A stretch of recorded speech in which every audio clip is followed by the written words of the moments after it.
we actually are really excited because we have our Farm to Table event happening on Saturday, September 28th. Not only is it helping our kiddos in our community, but it's also helping and supporting our local farmers.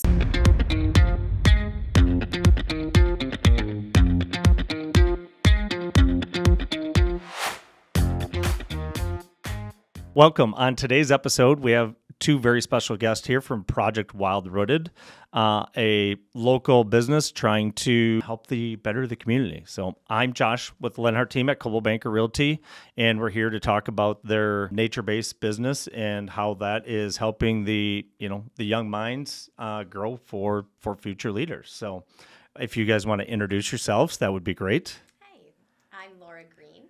And I'm Michelle Willie. Thank you for having us today. No problem. I guess tell us a little bit about the reason why, or what is Project Wild Rooted? What's it about, and what's some future things? Yeah. So Project Wild Rooted is a program that offers hands-on experiential learning for children. And Michelle and I were both public school teachers in our local community, and we just started noticing that there was so much that was being taken out of the schools, and that we really just wanted to do something to bring those things back, bring those life skills back into education. And really bring the love for learning back, because we just kind of saw, and in my experience with high school students, just really seeing in the science field just how the kids weren't as, loving learning as much and not as excited to interacting. be there anymore. Yeah. So we're like, we got to get them, keep them curious, keep them engaged, and keep them loving learning. Perfect. Lifelong learners. Yep. When did you guys start the business? Well, how long have you guys been going? I guess let's ask that question. Well, we actually started in May of 2021, but the idea behind, I should say just the philosophy started much sooner than that, or much longer than that. Earlier. It was actually when I was getting my master's degree in 2012, I actually based my thesis on outdoor education, and I was really excited about getting kids outdoors. And I worked with our parent group at the local elementary school to fundraise and build an outdoor classroom. But with so many different educational initiatives in public school, it was really hard to start something new and get people on board with that. And so there was a frustration level there. And then, of course, years later, COVID hit. And really, as public school educators, just felt really kind of deflated. Right, and, helpless. Right, and so the idea, I feel like in conversation, I just kept talking about it with my, friends and co-teachers, and just how do we get kids outdoors? How do we get these life skills back? How do we build that resilience and build that confidence?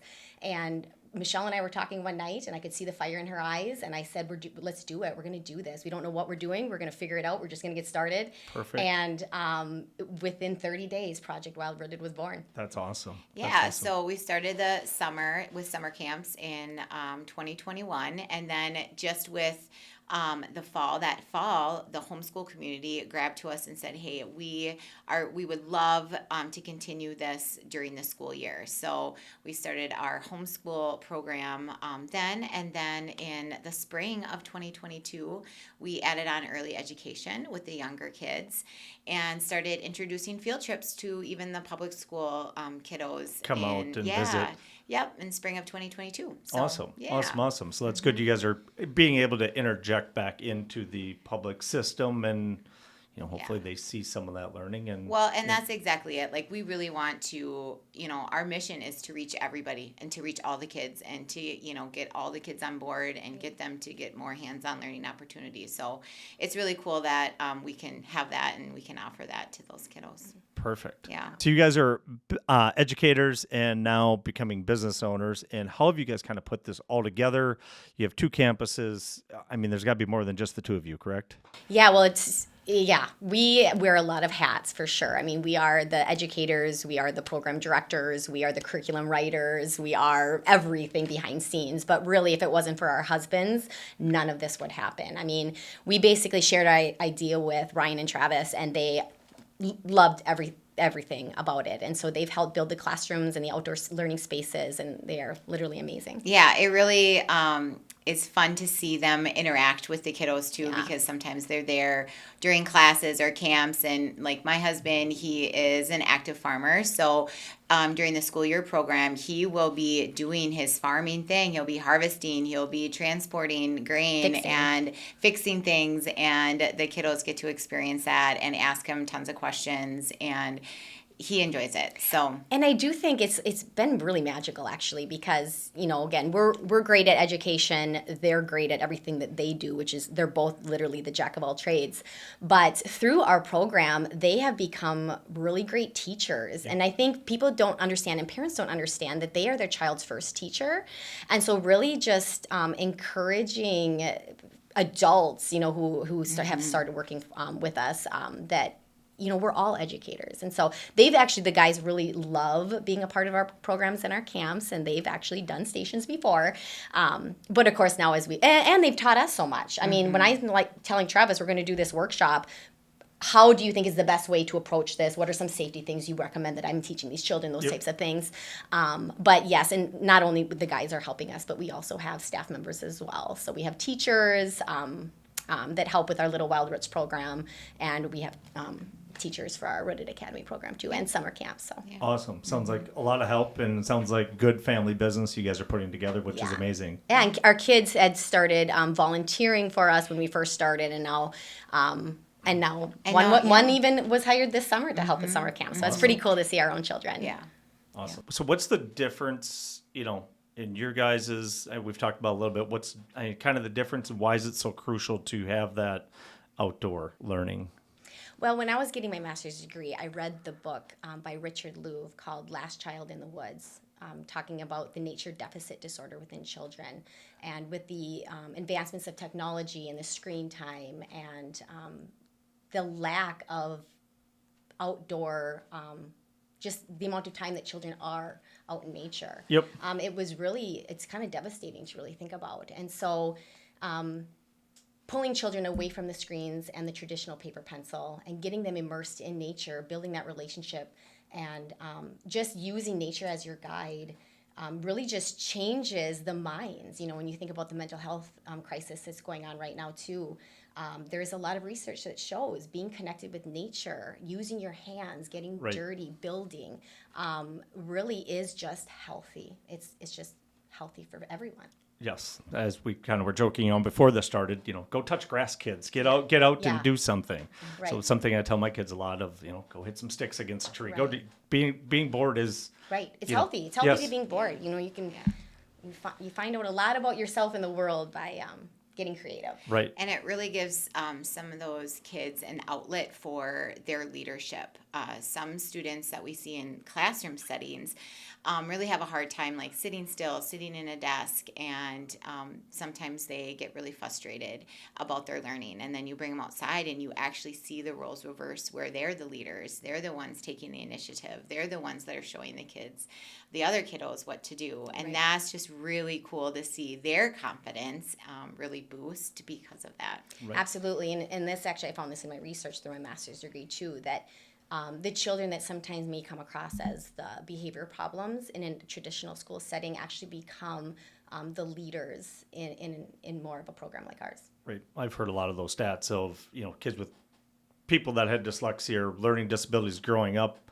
I think it was like 25 or 30% of CEOs have some sort of learning disability, but it's just changing their mind, getting them in a different situation versus a classroom. So what are some skills kids, whether in your program, what are they going to develop, or what are you guys trying to work with them on?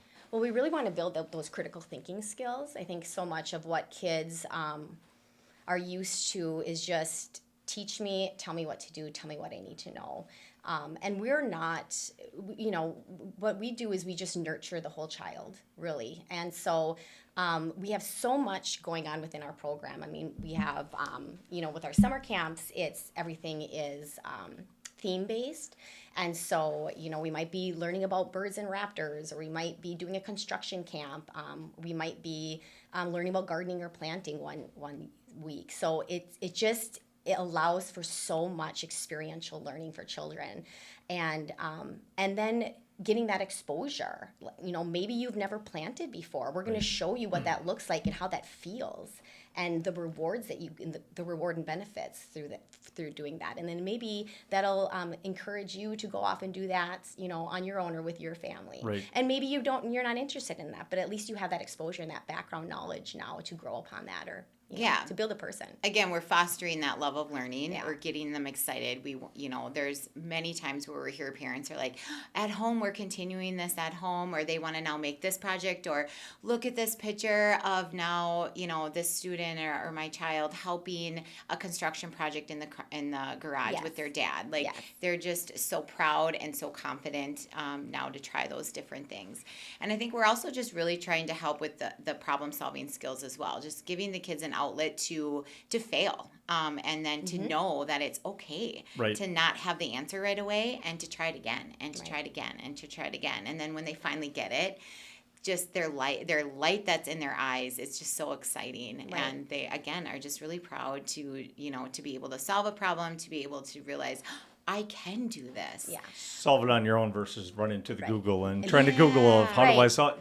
And building that grit, really. I mean, it's okay. You're not a failure just because it didn't work. Right. You're going to problem solve. You're going to figure this out. You're going to try again. And there's no failure. There's no assessments, right? There's no wrong answer. It's just, let's try something different. Yeah, we always talk about how failures isn't something wrong. It's actually an opportunity to learn. So what did you learn by that? Sure, it didn't work out, but what did you learn from that experience? And now how can you change something to help you, solve the problem? Since the first time it didn't work out. And the life skills is huge within our program. And I'm just thinking towards our artesian days or our construction camps that we have. So many adults have never held a drill or a screwdriver or a screw gun. And we have children as young as 5 years old. Well, really younger than that. In our Little Avery Wild was Roots program. Avery's been there. Yeah. So yes. Children, they can say, I know how to operate that tool. If I need to hang a picture, I don't need to hire a handyman to do it, right? When you get to be older. I did that. I have exposure with that. You can choose to hire somebody if you want to, but at least it builds that confidence and like, I can do that. I know how to operate that, that tool. Not be scared of the tool when they Right, pick it up. Exactly. What's a typical day look like if somebody's entering into, let's say, the summer program or fall or winter program? What are some different things they do a day in a program, or what are some different programs you offer? And then maybe we can kind of hit the days. We have a lot of different programs that we offer now at this point, but we just came out of summer camps. Actually, we just finished up our summer camps yesterday. And so their summer camps are 3 hours long for our elementary age kids. We have 5.5 to 11-year-olds going to Willie Farms. We have our 3.5 to 5-year-olds going to Green Acres campus. And then, of course, we have our Tinker Toss Mommy and Me classes, or Daddy and Me classes. But so our summer camps are 9 to noon. We always start with an engaging activity, whole group. We get the kids excited about the topic and what they're learning that day. And then we break up into stations, and all the stations are different. They're, typically 20 to 30 minutes long. Kids are excited about taking something home, a project or whatnot, or learning a skill. We do some rotations. There's always a snack time. There's always some fun games that we end with. But the kids always build relationships, build friendships, and they have a really good time. For Little Wild Roots, same thing. They're just a little bit shorter, 2 hours long. It's a drop-off program. And again, keeping those kids excited, engaged, hands-on, busy brains, busy hands. And there's always, a short little snack. It's so important that play, right? And that socialization. So play is really important to us. And so kids love to play in the mud kitchen. We have a corn box. There's always animals to visit and feed. The kids just leave with happy hearts. So, and then our school year programs, now we have Rooted Academy, which is a homeschool collaborative. Kids can either come for 2 hours, or we have a full day option as well, once a week. And then Little Wild Roots, we have our program that is, you can either do 1 day a week or two days a week. So we try to keep, options available for families. Something for everyone, or, anybody can come and go as you please. I mean, 1 day a week is pretty simple, and a couple hours a day. I mean, that's a great helping for kids to just get out there and do something, get them away from those screens here and there to get them into something different. So right, that's and awesome. it's that enrichment factor for families, especially with our homeschool program.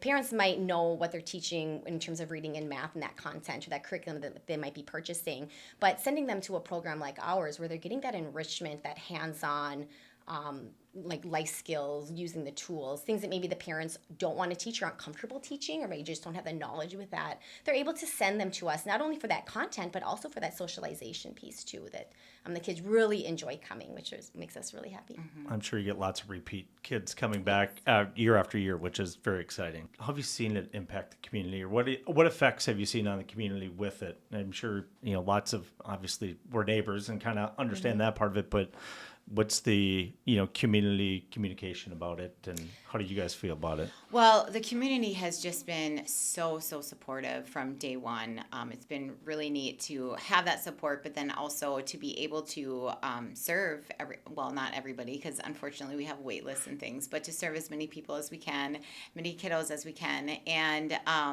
it's just been really fun to see like their needs. Like, for example, like we said, we started with summer camps, and then the homeschool community reached out and was like, can you offer something, for during the school year? And so then we took on that whole role, which has been really exciting and super rewarding.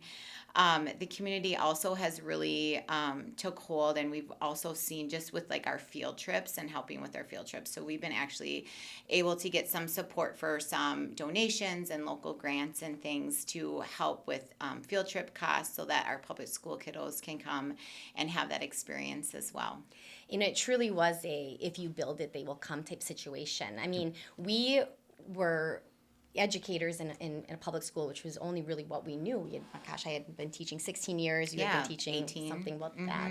And so to leave something that's familiar and Right. you're good at, and to take a leap of faith and try something new, it was absolutely Scary. Terrifying. It was so terrifying. And Been so, there, done that several times. Right, So and yes, so I understand. when we started Project Wild Rooted, to us it was a project. Like, we're going to try this out for a summer and see how it goes. And it was such a blessing, for us and the community, because the minute we launched, they came. Right. They came, we filled, and there was a wait list. And it's been like that ever since. And so we grow with what the community needs are. They'll say, hey, have you tried this? We're looking for this. Yep. We'll do it. We'll try it. So Right. from summer camps, we quickly evolved into a homeschool workshops, Right. homeschool collaborative. And then we were Little Wild Roots. We had some early childhood workshops. And then it was the toddler classes with the parents. And so, again, now we're starting a middle school program. And so it's all very authentic. It's all very natural. And the you can growth. see, just how it's helped the communities, just the number of programs you've added, and it continues to grow. And obviously, waiting list is amazing. Right, So and the that's reach awesome. too. Yeah, it's not just our community. I mean, we have families driving an hour, actually even more. Some We have days. families from like all of the surrounding counties, counties in Awesome. Wisconsin as well, even down to like Hennepin, Ramsey County. They are making Mm-hmm. their way because they see the value, they see Right. the importance of it. And So down in the metro area, you just don't get those opportunities to have something like that. Right. So that's Right. awesome. Yeah. Congratulations. That is very cool that you guys are able to help the community and help, surrounding communities to be able to get involved and get kids learning a different way. So Yeah. that is so awesome. So how can people get involved, or how can we support you guys? Tell us a little bit about that direction of how you guys are operated and what we can do to help you guys. Yeah. Well, we're always looking for ways to support. So we actually have a nonprofit called the Friends of Project Wild Rooted, which has been formed to really just help with the funding and some of the different initiatives like community outreach, and again with scholarships, not only for our school programs and summer camps, but then also for our field trips. So we can continue to offer those field trips to the public schools for a low cost.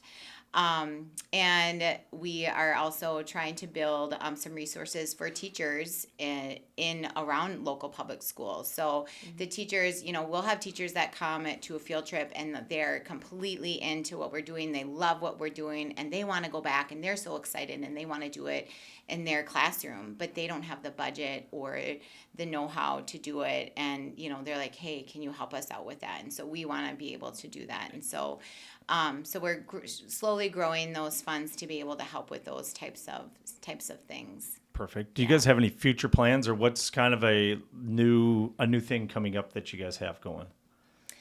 Well, we actually are really excited because we have our Farm to Table event happening on Saturday, September 28th. Awesome. It's a way for our friends of Project Wild Rooted to raise funds for more community outreach, scholarships for children, and resources for teachers. And so that's one way that we're hoping people buy tickets and attend, or we have people sponsoring to help out with the costs as well. So what would be all at the Farm to Table event? Yeah, so super excited about this event because not only is it helping our kiddos in our community, but it's also helping and supporting our local farmers. So we are going to be sourcing the food through local farmers, through mostly through a co-op called what's our co-op? Summer Kitchen Cooperative. Yeah, Summer Kitchen Cooperative. And so we're going to be able to source that food and then have this lovely meal catered by a local chef. Merchant Cafe. Yep. Perfect. And so at the dinner we will have of course like a silent auction and a meat raffle and some live music from a local band. So we're super excited about that. And it's going to be at the Authentic El Home Barn, located just down the road from my place, actually, in Center City.